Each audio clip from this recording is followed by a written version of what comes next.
ठाणे विघ्नहर्तामध्ये मी विनायक पवार सर्वांचं आपलं हार्दिक स्वागत करतो। आज आपण जात आहोत पुण्याला जेजुरी या ठिकाणी।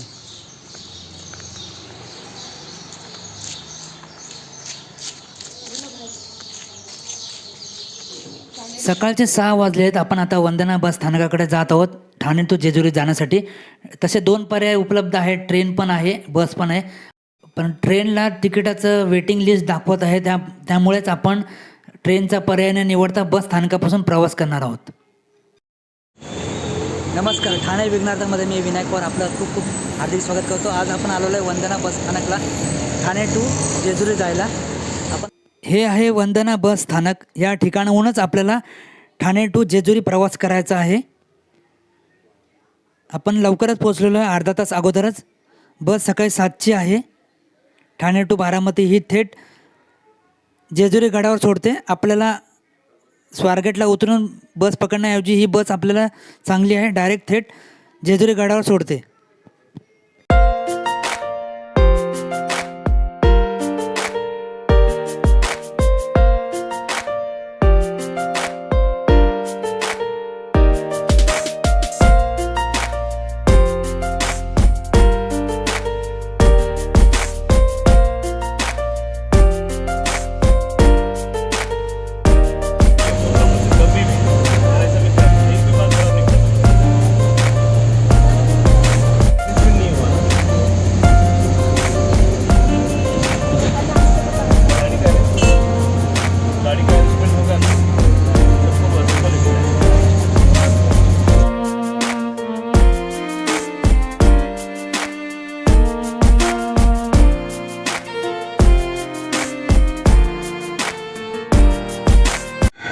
बस 10 मिनटं थांबलेले आहे चहा पाण्यासाठी या रेस्टॉरंटवर, राजधा धाबा या ठिकाणी।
ठाणे टू जेजुरी 6 तासाचा कालावधी आता थोड्याच वेळात संपणार।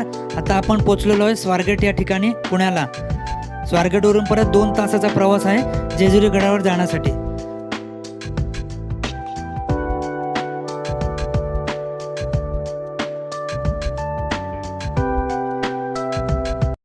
आणि आपण आता जेजुरी गडावर पोहोचलेलो आहे।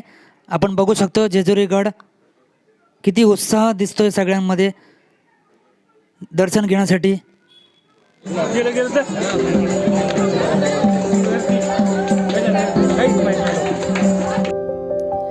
पुणे जिल्ह्यातील पुण्याजवळच्या जेजुरी या सुमारे 30 मैलावरील गावी खंडोबाचे देवस्थान आहे।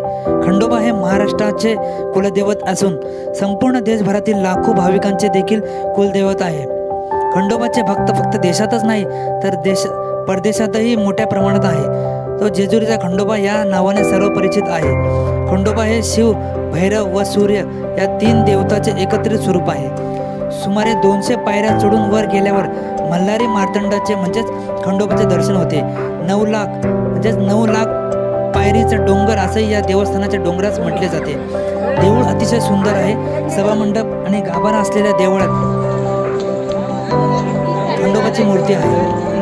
देवळात तलवार, डमरू या पुरातन वस्तू जतन केलेल्या आहेत। अतिशय जड अशी पुरातन तलवार उचलण्याचा एक अवघड खेळ इथे दरवर्षी खेळला जातो.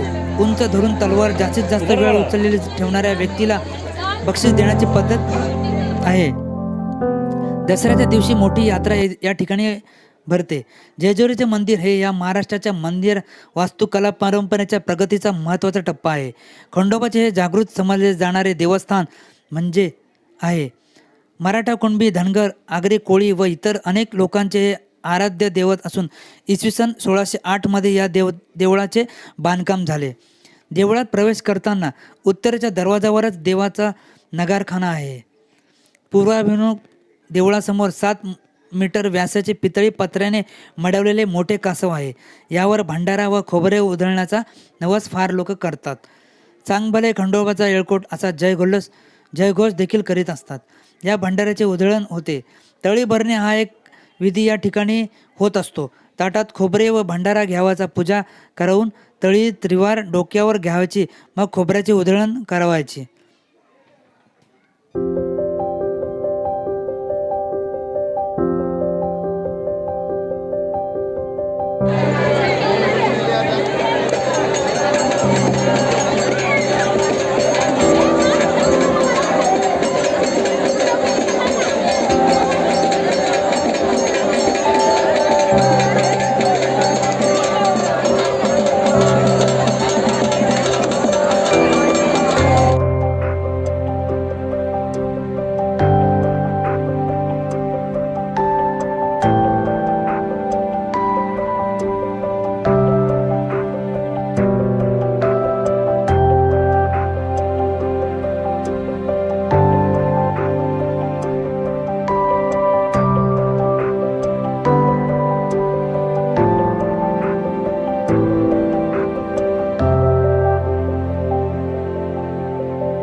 सुमित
काही नव्हते ते हा? काही नव्हते बघ ना बिल्डिंग गावं बिझनेस झाला सगळं पैसे आले. आता मग 200 रुपये टाकली ते झोन जाऊन खातात गर्दीत राहण्यापेक्षा ते झालं ना ती गर्दी पण एकदम सुरू झालं एवढं किती वेळ लागेल यांना गर्दी करता त्याला पण अरे आता माझी बहिणीची मुली आली नाही सकाळी 5 वाजता रुपयाचा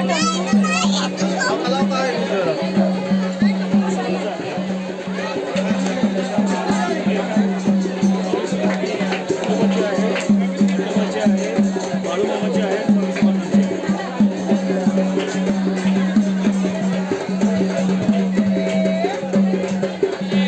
स्वामी समर्थांचं तुला फोटो पाठवू का मी बघशील का